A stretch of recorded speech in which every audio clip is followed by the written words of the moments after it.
And that's why we always have to walk towards simplicity, to humbleness, to silence, to contemplation, to not to act when you are supposed to act in situations like that.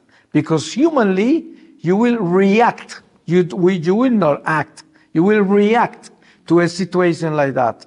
And then what you're going to do is for sure going to be wrong. Because you're not supposed to react. You're supposed to let it be, let go, and let God, right? This is the way you go. And if we deal with our lives like that, then we're going to have a smooth ride. Not necessarily because it's not going to be a path with trials. We are going to have trials and toils and tribulations. But it's different. When we do have these toils and tribulations with faith, love, and peace in the heart, because we are strong. And then we face all the challenges with no fear. And challenges will not break us down.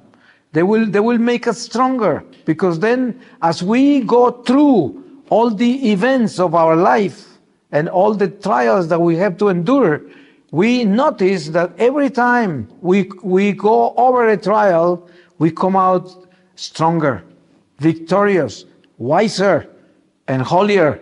If we make it with God, because every trial is a challenge to pass a toll of Satan. You know, Satan is in his territory. You know, Jesus told us the prince of this world is Satan. He reminded us where we are. We are in his territory. You remember he took Jesus up to a mountain and told him, and show him all the kingdoms of the world, and told him, all of this has been given to me. If you worship me, I give them to you. It was a teaching of Jesus, because these three temptations in the desert is not that Jesus was tempted. No. It's that Jesus was teaching us about Satan. That's what it is. It's a lesson, it's a teaching from the Divine Master. He's telling us, watch out, I'm going to show you your enemy. Look what he's going to do to me. And then he shows us what he did to him. See, and so we are in his territory. So you decide to be good. You decide to journey with the Holy Spirit. You decide to be of God. And all of a sudden, Toll Plaza, Satan, where are you going? And you say, I'm going to heaven because I want to be holy. Oh, really? How about this? And he gives you a trial, you know, and you will be tested to the bone. Tested, really tested, because Satan wants to prove that you are a hypocrite, a liar, because he is a liar. He wants to make sure everyone is a liar before God. That's why he accuses us to God. He goes to God and said, if I take away his chickens, he is going to come after you. He's not going to like you and love you. He's going to lose his faith. And then God says, okay, go and take away the chickens and see what happens. This is what God does. Look at the book of Job. And look at Peter being such a good man, and God gave permission to Satan to put him through the grinder. Saint Peter. And so this is the way we travel through this life. We have to be tested by the enemy, because the enemy is an envious enemy, a jealous enemy, and someone that is revengeful. He can never accept that we can make it to the place he was thrown out from.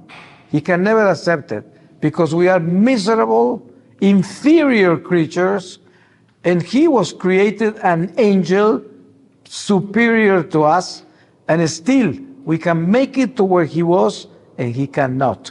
So imagine the hatred he's got against us. So he's going to stop us on the way many times until we make it home. And that's why we have to be strong. We have to be prepared, because our path is going to be tested.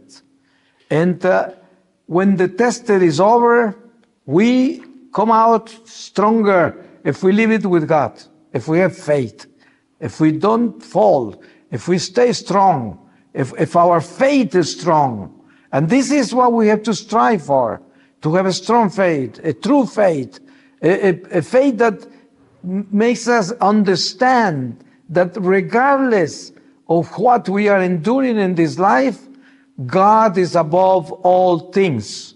And if we cling from Him, if we love Him, if God is with us, who can be against us, like St. Paul tells us? And this is so important to understand. I always tell myself that when things are tough and rough, I look around and say, well, God is with me.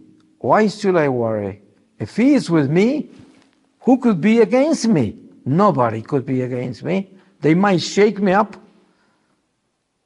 I might lose a hair or two, but I will emerge victorious. See, it's like I always tell people, look, picture this.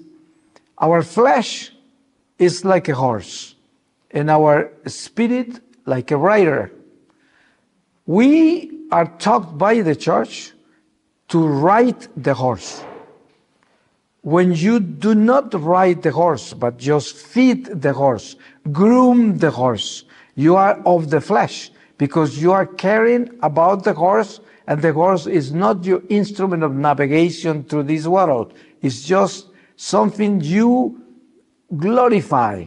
You are glorifying, worshiping your flesh, your horse, and it's a beautiful horse.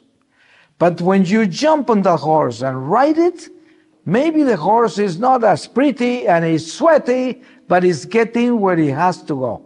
See, it's better to show up before the tribunal of Jesus with a very nasty, sweaty horse, but with a strong soul, strong spirit. You were riding it. We have to place this flesh in obedience. We have to tell it what to do. We have to put the rims on it and put it in obedience to the Spirit, and dare to be faithful, dare to be strong, dare to be truthful, and dare to be an instrument of the Holy Spirit. And the Holy Spirit will lead us the way. The Holy Spirit will speak through us. The Holy Spirit will do miracles around us from within us. And this is, I guess, one of the most important discoveries in our Catholic life, to know that the Holy Spirit works through us. Wonders, miracles. See, how many times have you been somewhere and you have seen a person pass by for one instant, and that person fill you with peace and joy and hope? One person that just walked by. And there was no words spoken. You don't know that person. It's a stranger that went by, but he left you with hope and with joy and peace. And it was just a person passing by. Well, that's not the person passing by. That's the Spirit in a person passing by. That's what it is. And that's what we are supposed to be. And we are supposed to be these torches of light in the middle of this darkness, in the midst of this darkness, because people need to feed themselves from us, to strive for the light. They all looking to see where there is a light, because they are mumbling in the darkness. They are just there, lost in the darkness of this world, and hardly anybody is carrying light. You know that? So many people in the church, and most of them don't have a light. They have a religion, but not a light.